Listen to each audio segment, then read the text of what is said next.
بسم اللہ الرحمن الرحیم۔ السلام علیکم ورحمۃ اللہ وبرکاتہ۔ عزیز طلبہ، عبد المعروف کی طرف سے کلاس 8 میں آپ تمام طلبہ کو ایک مرتبہ پھر خوش آمدید۔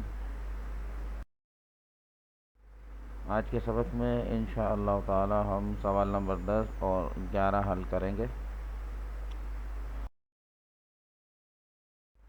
سبق پڑھنے سے جو ہمارا مقصد ہے وہ یہ کہ مترادف اور متضاد الفاظ کے ذخیرہ الفاظ میں اضافہ ہو سکے۔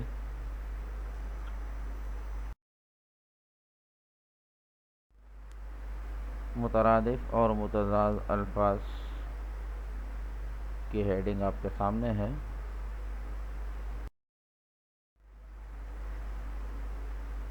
کتاب میں کچھ الفاظ دیے گئے ہیں جن کے مترادف پوچھے ہیں سوال نمبر 10 میں۔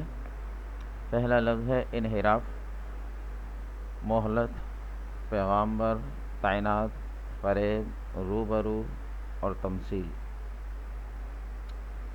انحراف کا جو مترادف ہے وہ یہ کہ روگردانی اور سرکشی، یہ اس طرح کے الفاظ اس کے لیے استعمال کیے جاتے ہیں۔ مہلت فرصت، پیغامبر قاصد، تعینات مقرر، فریب جل یا دھوکہ، روبرو سامنے، تمثیل اداکاری۔ اچھا، مترادف اور الفاظ کے معنی میں تھوڑا سا فرق ہے۔ وہ فرق اس طرح بیان کیا جا سکتا ہے کہ الفاظ کے جو معانی ہوتے ہیں انہیں ہم دوران گفتگو معطوف اور معطوف علیہ کے طور پر استعمال نہیں کر سکتے، جبکہ مترادف کے لفظ سے ایک بات ظاہر ہے کہ مترادف کا لفظی معنی ہے پیچھے آنے والا، تو اس سے بات واضح ہو جاتی ہے کہ مترادف الفاظ کو ایک دوسرے کے ساتھ استعمال کیا جا سکتا ہے، لیکن الفاظ کے معانی کو ایک ساتھ استعمال نہیں کیا جا سکتا۔ یہ ایک چھوٹا سا فرق ہے جو سمجھنے کی ضرورت ہے۔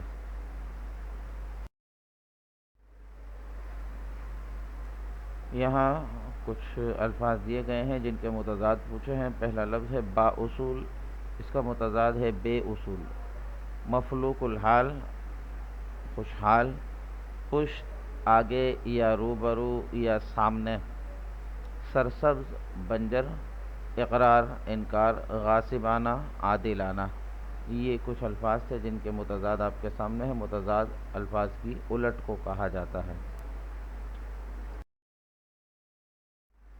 بحمداللہ سبق مکمل ہوا۔ اگلا آپ کا جو ہوم ورک ہے وہ یہ کہ مترادف اور متضاد الفاظ جو آپ کو بتائے گئے ہیں انہیں اپنی کاپیوں میں لکھ لیجئے، اور اگلا جو سوال ہے سوال نمبر 12، اس میں اسم ذات کے حوالے سے کچھ معلومات فراہم کی گئی ہیں۔ اسم ذات کی جو اقسام آپ کو کتاب میں دی گئی ہیں ان کا مطالعہ کیجئے، ان کو سمجھنے کی کوشش کیجئے۔ انشاءاللہ تعالی اگلے سبق میں ہم اسم ذات کے حوالے سے پڑھیں گے۔ اور سوال نمبر 13 میں عدل و انصاف پر ایک مختصر نوٹ تحریر کرنے کو کہا گیا ہے، اس لیے میرا خیال یہ ہے کہ آپ عدل و انصاف کے بارے میں کوئی واقعہ تلاش کیجئے تاکہ نوٹ لکھنے میں آسانی ہو جائے۔ جزاکم اللہ خیرہ، والسلام علیکم ورحمۃ اللہ وبرکاتہ۔